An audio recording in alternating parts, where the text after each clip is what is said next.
If you believe you grasp the legal landscape of our nation, it's time to reassess. At 10:47 this morning, a sealed court record was unveiled, revealing a forensic blueprint for obstruction of justice. This isn't about rumors or anonymous sources. It's a sworn deposition from a spouse, directing federal agents to a hidden safe filled with classified materials. Materials that a previous sworn certification claimed no longer existed. While the media may focus on the marriage, I'm focused on the indictment. For 30 years, I've built cases on evidence, not emotion. What was entered into the docket today transforms a complex case into a straightforward one. Let's examine the record, line by line. Exhibit 23B, a transcript sealed for 3 months, was unsealed by a federal judge. On page 47, the examiner asks, "Was there any other location in the residence where your husband kept documents that was not accessible to staff?" The answer, yes, there is a wall safe in the third-floor private office located behind the portrait. Follow-up, did you have the combination? Answer, yes, only the family had the combination. Then, the critical question, to your knowledge, was this safe searched during the response to the June subpoena? Answer, no, my husband said that area was personal and off-limits to the lawyers. 3 sentences, 1 monumental legal implication. This testimony does 2 things. First, it identifies a location deliberately withheld from attorneys responsible for complying with a federal subpoena. Second, it provides a direct statement of intent. The area was declared off-limits. Many will question spousal privilege. The law is clear. Privilege protects private marital communications, not the concealment of evidence of a crime. If the conversation aimed to further a crime, like hiding documents from a lawful subpoena, the privilege disappears. The public nature of this testimony indicates one of 2 legal events. Either the witness waived the privilege, or a judge ruled it didn't apply under the crime-fraud exception. Regardless, this testimony is now evidence. But testimony alone is a map. The proof lies in what was found at the destination. According to the unsealed search warrant return, agents opened a safe and discovered 47 documents. Among them were 12 marked secret, 4 marked top secret, and 2 with SCI controls, the highest classification tier. The volume of these documents is alarming, but the most concerning detail is that 7 of them were listed on a prior certification of compliance filed with the court. This certification, signed by the defendant's legal custodians, claimed under oath that a diligent search had been conducted and all such documents had been returned to the government. The contradiction is staggering. A sworn filing states, "Document A is back in government custody." Yet, months later, agents find Document A hidden in a safe behind a portrait in a room described as off-limits. This is not a filing error. This is the operational definition of concealment. Legally, this creates a direct line to the intent required for obstruction. Prosecutors must prove a defendant acted corruptly with an improper purpose. Hiding evidence in a secret location and instructing lawyers to avoid that location is a textbook act of concealment. Knowing classified materials remain in your possession while your attorneys certify otherwise demonstrates intent.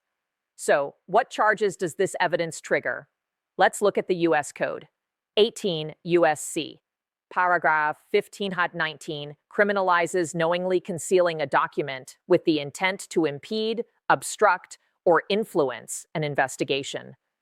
The elements are clear: an investigation, a concealed document, and intent. Check, check, check. 18 U.S.C. Paragraph 1001 applies to lying directly to investigators or causing another to make a false statement. If the defendant knew documents remained in the safe but allowed his attorneys to file a false certification, he may be liable. You cannot use your lawyer as a conduit for a lie.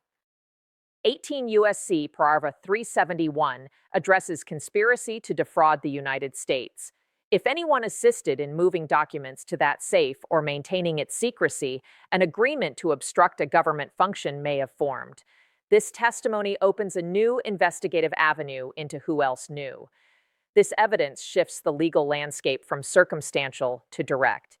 Intent was previously inferred from behavior, but now there is testimony describing an affirmative act to shield a location from a court-ordered search. So what is the procedural next step? The system now moves into a predictable mechanical phase. Prosecutors are set to present new evidence, including a deposition transcript and search inventory, to the grand jury. This is a probable cause hearing, not a trial.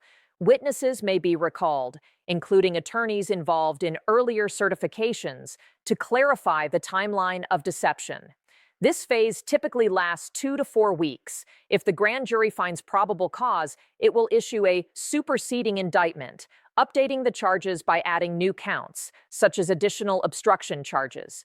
This does not create a new case. It simply supersedes the old indictment. Following this, the defendant will be summoned to court to formally hear the new charges and enter a plea, usually within 72 hours of the indictment being unsealed. However, we must consider the unprecedented timing.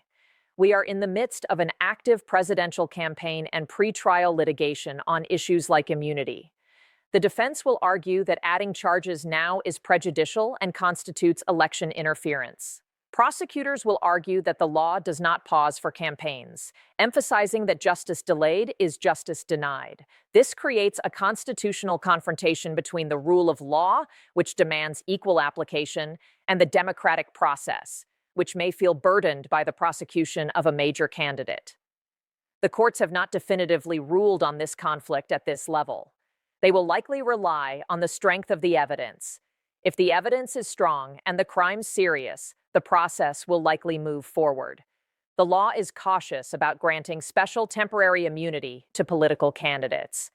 As of this morning, the evidentiary foundation of the obstruction case has been solidified. A witness with direct knowledge has testified to an act of concealment, and physical evidence has been recovered that contradicts a prior sworn court filing. In the coming weeks, grand jury sessions, legal briefs on testimony admissibility, and a vigorous defense motion to dismiss new charges as vindictive prosecution will dominate. Yet, in a quiet courtroom far from the media frenzy, the facts will emerge. Exhibit A, the deposition. Exhibit B, the search inventory. The law will be applied to these exhibits as written. This is how the system addresses significant evidence, through procedure, not chaos. The promise of the rule of law is that, despite its deliberateness, it will ultimately confront the facts, no matter how inconvenient. We are witnessing this promise being tested at the highest level. The machinery is in motion. World Countries Quiz.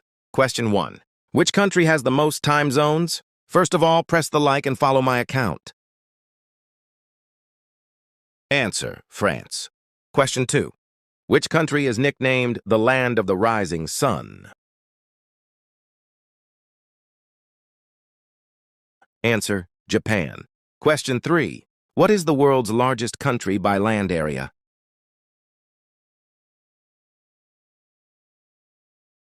Answer: Russia. Question 4.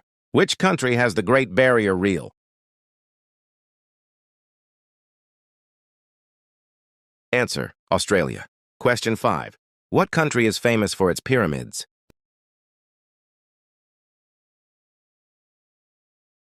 You are a legend if you correct this question. Question 6. Which country is home to the tallest mountain in the world?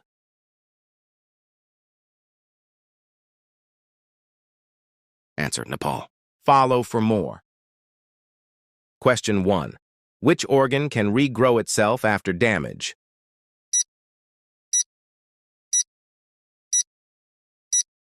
Answer: liver. Question 2.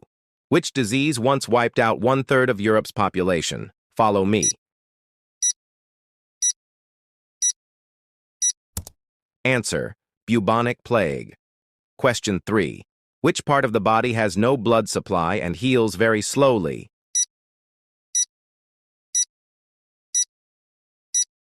Answer: cartilage. Question 4. What is the largest cell in the human body? Answer: egg cell. Question 5. Which disease is called the silent killer because it shows no symptoms early?